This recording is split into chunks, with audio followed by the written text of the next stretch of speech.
welcome to the Stockout. This is your show at FreightWaves for all things related to the CPG and retail industries. I'm one of your hosts, Mike Baudendistel, joined by Grace Sharkey. Grace, good to see you. Feels like we haven't done one of these in a while. No, it has been quite some time. So, yeah, it's good to see you too. Happy to be back here, and we got a lot to talk about today. So that's the positive thing about this long-term wait.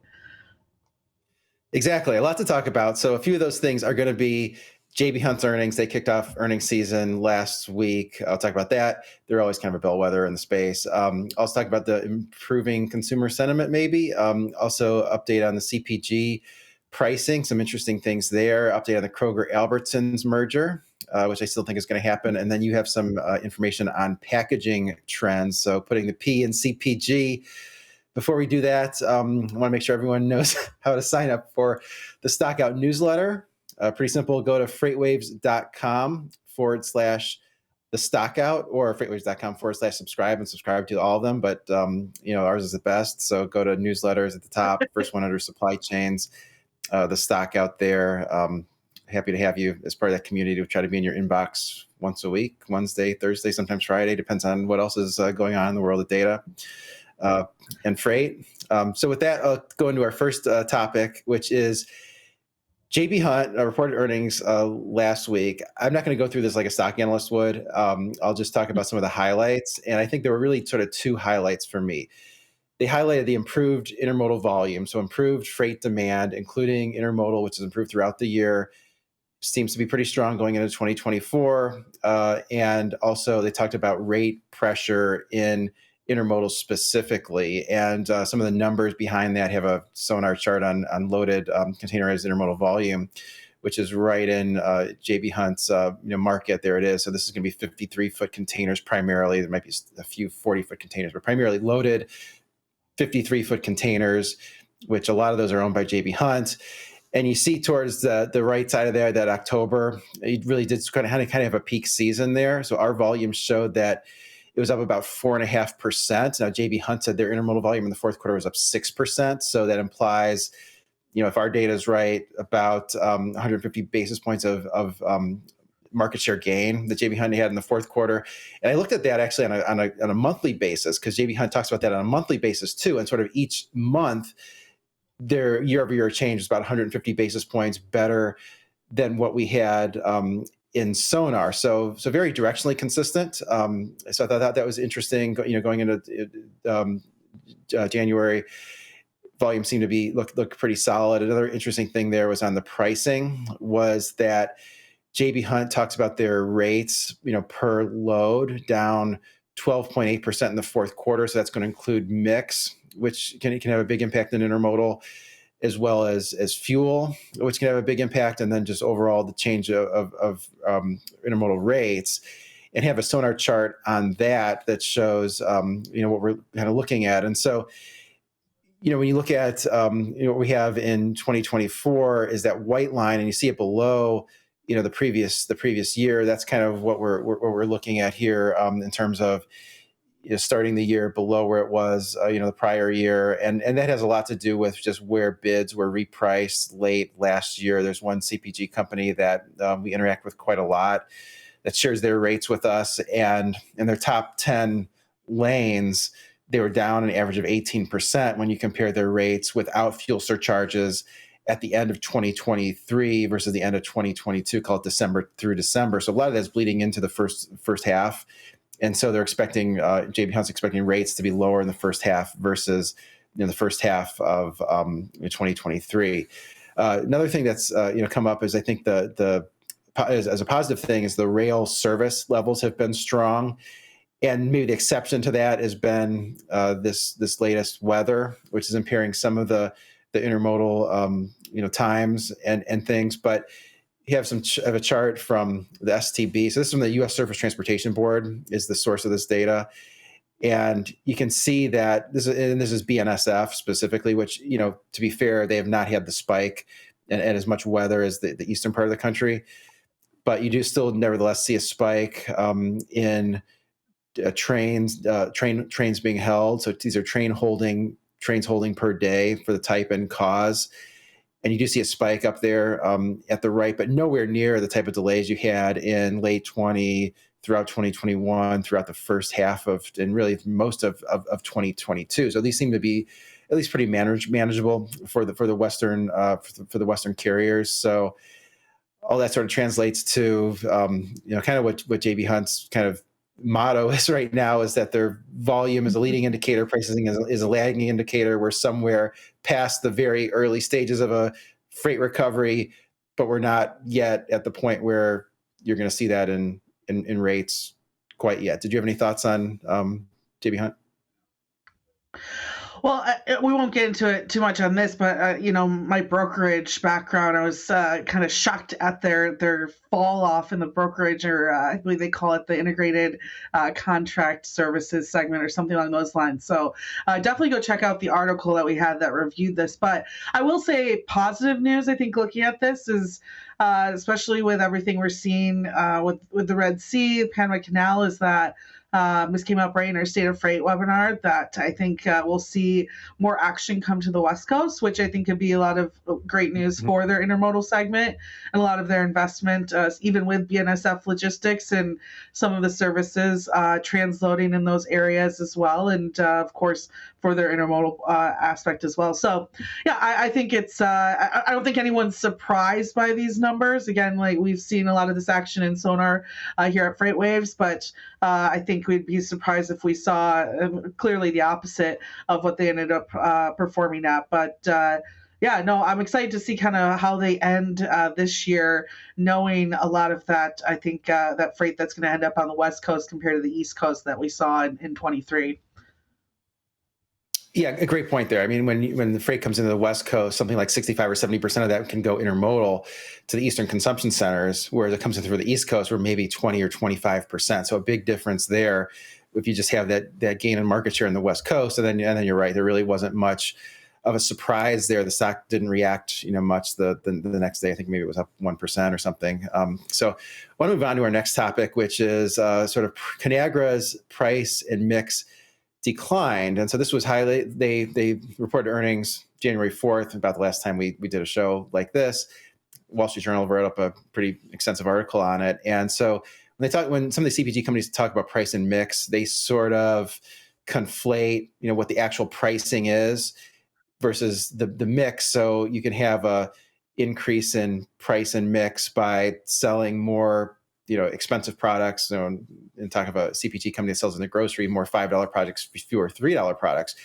And so Conagra was the first CPG company that's reported a down price mix. And that's significant because there's just been so much inflation in CPG prices the last few years. So for Conagra specifically, 30% inflation in the last 3 years. I think for some of the other CPGs, it's been even worse than that. But this latest quarter, for Conagra, their price mix was down 0.5%, their organic sales volume down 2.9%. And they talk about how the ingredients are a big part of that, where they're mixed, where, the margarine, edible oils, which, are down. I mean, certainly that's the edible oils were at an elevated level because of the Ukraine situation, dairy coming down. And then some of the tomato-based products are up, some of those change with growing conditions. So there's always this kind of mix of price changes in ingredients, but I think we're past the inflation in CPG. The question is this going to be more of a broad, decline in CPG prices? It does seem like the direction of CPG prices from here is down, based on what Walmart said on their latest analyst call, also what Costco said on their latest analyst call. Those companies that are making some of their own private labels, they have a pretty good handle on what the costs that go into those products are.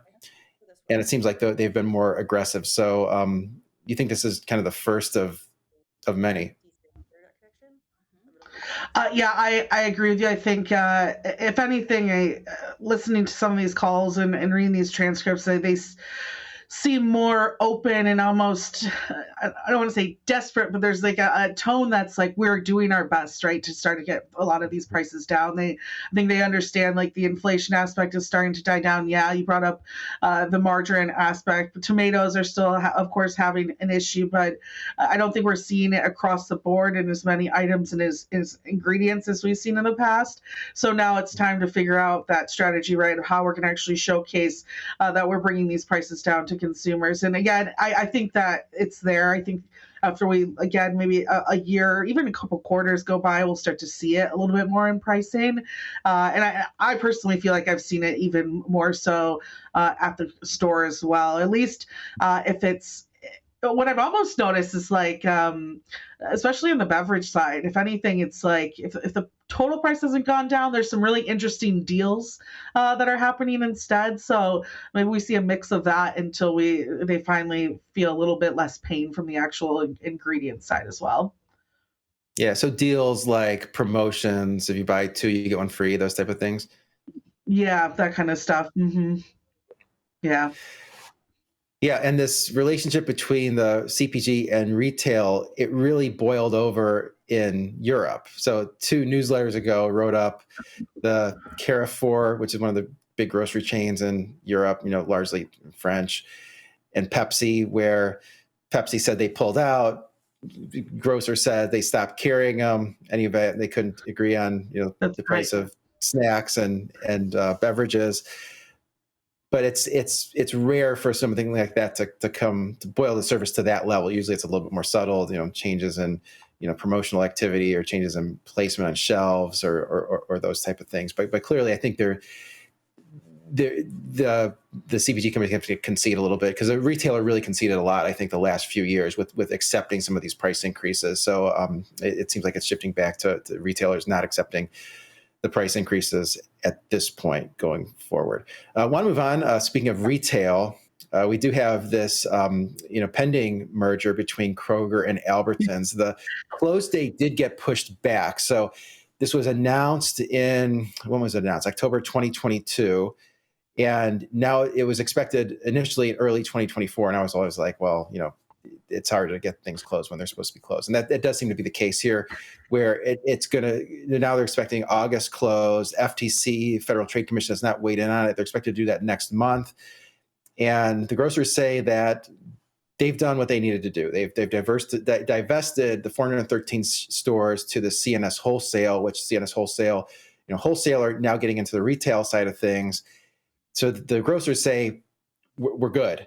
I'm sure there are lawyers which have been looking at this, long before the deal was announced, are on that page. So the Federal Trade Commission, ball's now in their court. They have 3 options. They could say they could close the investigation, allowing the deal to proceed. They could either ask for additional requirements, which could be additional divestitures or could be something else, or they could just take legal action to block this in court, which is what some of the most liberal lawmakers would prefer, Bernie Sanders, et cetera. But any thoughts on any guess as to whether or not what the FTC is going to do? So, do you remember the number that they were willing to divest in originally? Was it the total 413? I'm So I trying to think remember initially they said it was going to be something like 300 to 500. They thought they could get the deal done if they divested between 300 and 500, if memory serves. And so it's a little bit Yeah. close to the middle part of the range. So I guess maybe part of me is wondering if they come back and ask for a little bit more of that action. But at this point, it almost feels like, will that really make a difference to what they're being sued for? And I really don't think so. Will that stall possibly any issues with smaller brands and smaller stores in regards to competition? I don't think so at this point. And I feel like and it's funny because I remember at this point when we were going over this, we were doing 2 different shows, and I did kind of showcase the argument that the smaller grocery competitors, or those that were afraid of course, the non-union groups afraid of losing their impact, kind of discussing their argument. I just feel like it's not strong enough in order Mhm. for the FTC to tell this deal that it can't go forward. It feels a little bit last Hail Mary throw to me personally in their regard. So I don't think so. I think this will go through in August. Maybe they asked and um, they let go of a few more stores, divest in a few more stores. But again, I just don't see even that action uh, curtailing anything that they're being sued for. And again, I think it's just kind of this Hail Mary throw to see if we can stop this deal. And no, as as a betting woman, or maybe more betting than I should be, I would say this will go through in that August date. Hopefully, it doesn't get pushed back anymore. Like you said, it takes time, but I think it'll end up closing then. Yeah, I think it'll close at some point. I think initially the thought was that even if they divested 400 stores, if they divested them, 10 at a time to one group, 20 at a time to another group, you had a lot of these little independent grocers. A lot of those could go out of business. And then that doesn't really help the end consumer because it doesn't create additional competition. But divesting them all to this is very, seems like a very profitable company. This is, only know so much because they're private, but seems like that's a really strong competitor that I think they have maybe assuaged that concern. I want to move on to another topic here. So retail looks to AI to assist in supply chain management. So John Kingston of FreightWaves, our editor at large, which I guess means he writes about a lot of different things, went to this NRF meeting, National Retail Federation meeting, and they talked some about AI. And some of the ways the retailers are using this is for demand and inventory forecasting. Makes a lot of sense, sort of incorporating additional data points into their data forecasting. So things that are maybe wouldn't have been considered as much, before, things like, weather trends and all of those things. But there was also this really great quote that he had from Helen Davis, Senior Vice President of North America Operations at Kraft Heinz. And she says data flows and driving supply chain that can automatically reset itself when there are disruptions is really sort of the key there. So when there's a disruption, the AI is sort of what steps in and creates a reset there. So I thought that was very interesting. I know you follow the technology side of things very well. What did you gather from AI and retail? I mean, that show that he goes to is huge, and I can just guarantee that was probably the overall main topic that came up. I think AI is going to be huge in just so many different forms and the way it's used.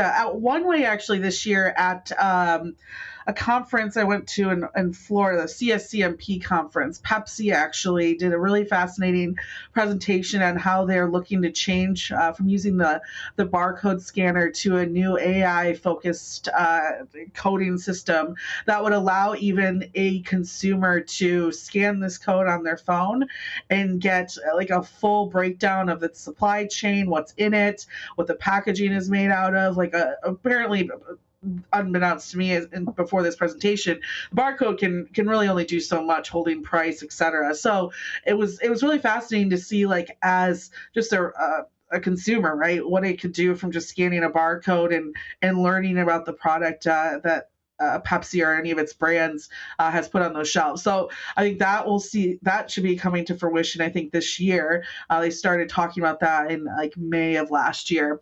A big one is AI chatbots. I think we're seeing that all over the place for customer service, especially retailers in particular. A bunch of makeup brands, even stores like Ulta, Sephora, have talked about starting to use AI to create ways for consumers to like apply makeup onto their own pictures of themselves and even try on clothes on when they're shopping online. Marketing is a huge one. Amazon has come out already this past year, 23, that they are using AI to create the descriptions and use words and captivating phrases in order to gauge more volume and eyes on certain products. Walmart right now is investing in for their furniture unit, like online, being able to build out a room, kind of like a Sims type of situation, right? So you can put in your room dimensions and then figure out exactly how a number of items could fit in that room in total. And I think this all kind of goes back to rising prices. Like, if we are going to be paying more as consumers in retail, or even, I mean, going to the grocery store and with, for example, Pepsi's, right?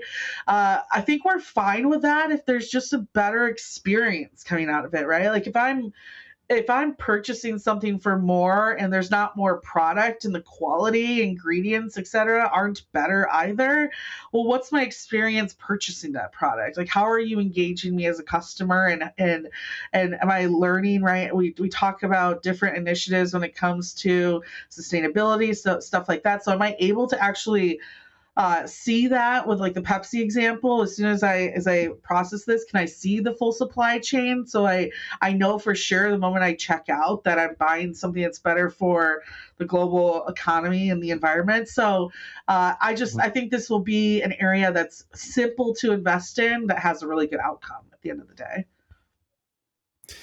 Yeah, there's definitely a lot there. I mean, I always think about just, the more the data that certain retailer collects about an individual consumer, the more they can recommend things, the Yeah. more that advertising is valuable, because, if you buy Cliff Bars, somebody makes a competing energy bar, that's really valuable for a piece of information, because they know that's a consumer that buys energy bars. So they'll probably pay a lot to Yeah. get in front of that consumer. They might even give them some box of them for free, just as a way to entice them. So lots of interesting things there on AI and technology.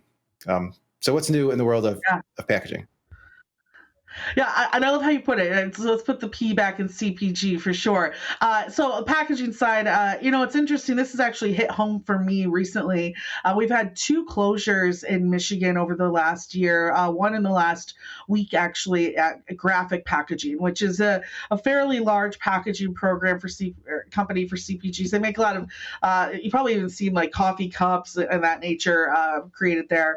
So I started looking into it, and overall, I think this is something we're going to see happening a lot more for 2024 in packaging in particular. What we started to see a number of packaging companies over the last like 6 months letting individuals go. But on the other side of that, starting to invest in the next couple of years of where their company needs to be. And with that is a lot of pressure on them to start focusing on what I like to call the full ecosystem of their product, right? Like from how it's created, what materials it's created from, to even how it potentially is recycled and makes its way back into that circle of life, you could say. And for instance, Graphic Packaging came out last year that they're actually building a $1 billion facility in Waco, Texas, that's bringing hundreds of jobs, but even multiply that because of the amount of time it's going to take to, of course, build this plant,